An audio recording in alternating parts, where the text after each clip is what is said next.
Assalamualaikum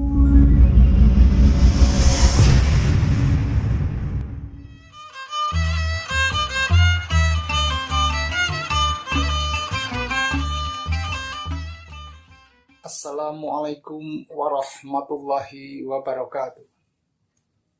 Alhamdulillahi hamdan bihamdihi nahmaduhu wa nastaghfiruhu wa na'udzu billahi min sururi anfusina wa min sayyiati a'malina. Asyhadu an la ilaha illallah wahdahu la syarikalah wa asyhadu anna Muhammadan abduhu wa rasuluh.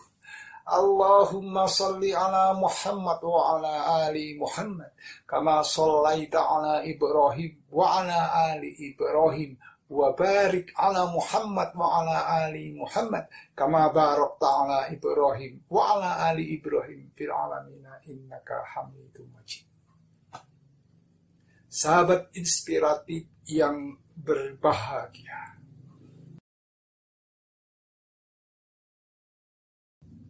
bila terjadi suatu bencana,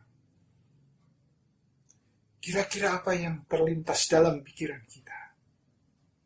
Kita dapat saksikan di media sosial, di televisi, di koran-koran. Tentu saja bencana semua yang terjadi sangat mengerikan dan sangat menakutkan. Itu kita melihat peristiwa bencana.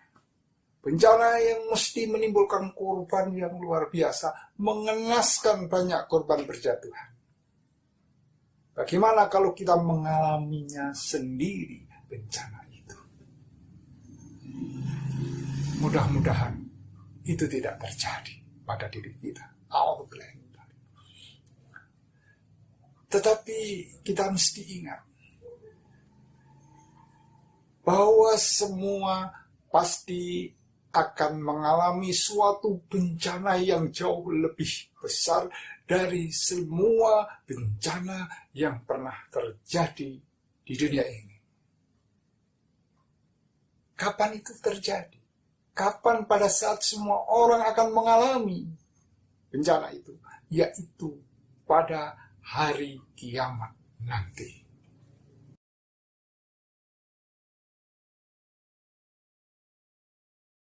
Sahabat inspiratif yang berbahagia, ada banyak teori tentang hari kiamat itu seperti apa. Ada yang mengatakan bumi terbelah, ada yang mengatakan bumi akan hancur, pecah berantakan. Lalu keberadaan kita ada di mana?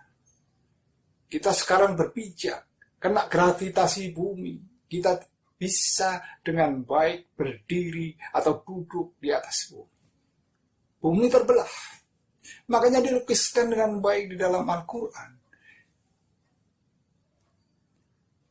Yauma yakunun nasu kal farashil mabthus. Manusia berterbangan bagaikan aneh-aneh. Wa takunul jibalu kal ahnil manfus. Dan gunung-gunung yang sebesar-besar itu, yang segede-gede itu, yang setinggi-tinggi itu terbang bagaikan kapas. Betapa kacaunya pada hari itu. Gunung saling bertumpukan. Kita ada di mana? Kalau kita di antara dua gunung itu, habislah kita sudah.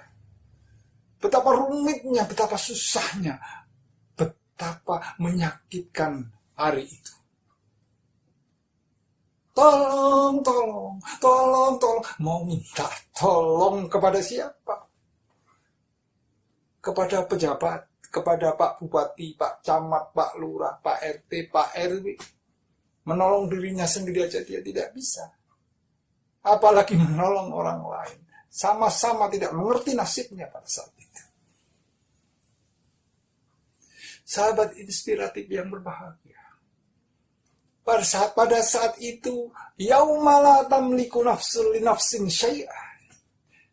Tidak ada kuasa satupun saling menolong satu sama lain.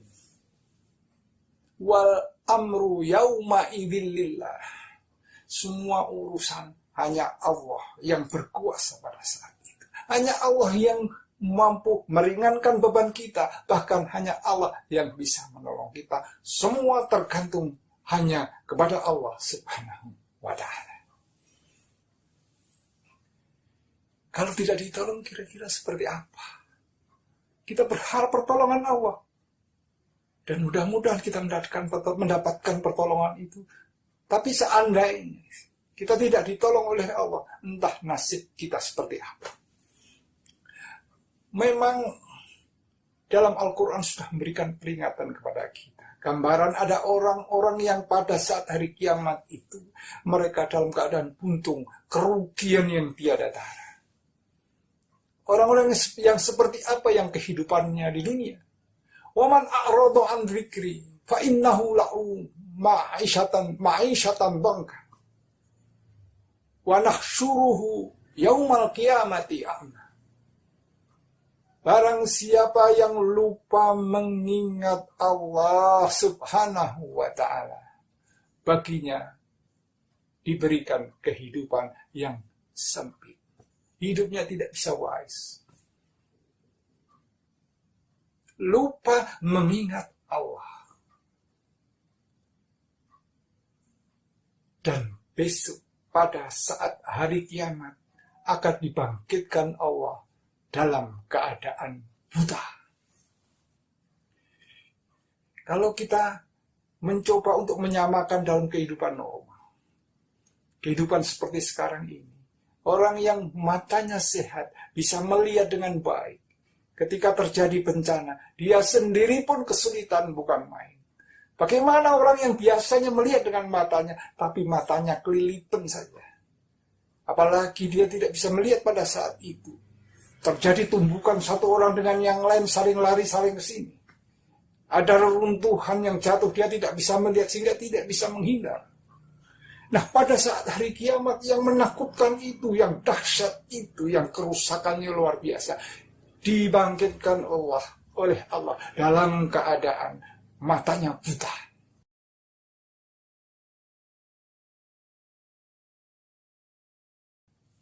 Apakah orang itu diam begitu saja? Tidak. Ternyata orang-orang yang dibangkitkan Allah dalam keadaan buta itu protes kepada Allah Subhanahu wa ta'ala, bertanya kepada Allah Subhanahu wa ta'ala, "Qala Rabbi lima hasyartani a'ma." Ya Allah, ya Rabb, kenapa hari ini engkau bangkitkan dalam keadaan buta, ya Allah? Wa qad kuntu basira. Bukankah dulu aku bisa melihat ketika hidup di dunia, ya? Orang ini protes, aku dulu bisa melihat, kok sekarang engkau bangkitkan dalam keadaan buta, ya Allah? Bagaimana ini, ya Allah? Apa jawab Allah Subhanahu wa ta'ala? Qala kadzalika atatka ayatuna fanasitaha wa kadzalika yauma tunsa.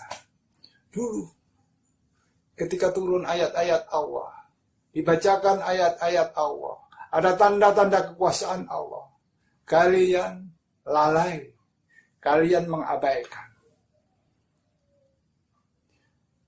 Ya pada saat ini ya, karena itu pilihan hidupmu, maka hari ini pun engkau dilupakan. Barangkali kalau kita bahasakan dalam bahasa teatrikal mungkin begini. Ya Allah, ya Rabb, kenapa engkau bangkitkan dalam keadaan buta, ya Allah? Dulu loh aku bisa melihat. Dalam bahasa teatrikal bisa kita gambarkan menjadi begini. Bukankah kamu tidak membutuhkan alat penglihatan itu? Loh, bagaimana ya Allah kok tidak membutuhkan alat penglihatan itu? Dulu engkau dikasih alat penglihatan yang baik. Supaya apa? Supaya kamu bisa membedakan antara yang hak dengan yang batil. Supaya kamu bisa melihat fenomena alam sebagai ayat-ayat Allah. Tetapi kamu tidak pergunakan itu. Ketika kamu bisa melihat dengan baik, matamu tidak dipergunakan untuk sebagai penunjuk jalan. Kemana arah orang bersujud kepada Allah? Kamu tidak pernah gunakan mata itu, maka kamu tidak butuh. Dulu kamu tidak kenal Allah, tidak kenal aku, katanya Allah. Ketika engkau dipanggil Allahu Akbar, Allahu Akbar, undangan untuk ngobrol dengan Allah Subhanahu wa Ta'ala, kamu tidak pernah datang kok. Ketika diundang untuk mendengar seruan-seruan Allah, kamu juga tidak pernah datang, gak pernah kelihatan kok. Gak pernah ngisi absen. Dulu kan kamu pura-pura tidak kenal aku, kata Allah. Kamu pura-pura gak kenal. Kamu melupakan aku. Karena itu jalan hidup yang engkau pilih, dan jalan hidup yang kamu pilih itulah untukmu. Jika kamu memilih tidak kenal aku, kata Allah, maka aku juga tidak kenal kamu, karena itu pilihanmu sendiri. Kamu dulu melupakan aku, engkau saat ini dilupakan. Itu jalan hidup yang kamu pilih sendiri. Sahabat inspiratif yang berbahagia, sungguh mengenaskan nasib orang-orang yang melalaikan Allah ini. Orang yang memilih jalan kesesatan ini, dia tidak menghiraukan seruan-seruan Allah Subhanahu wa Ta'ala.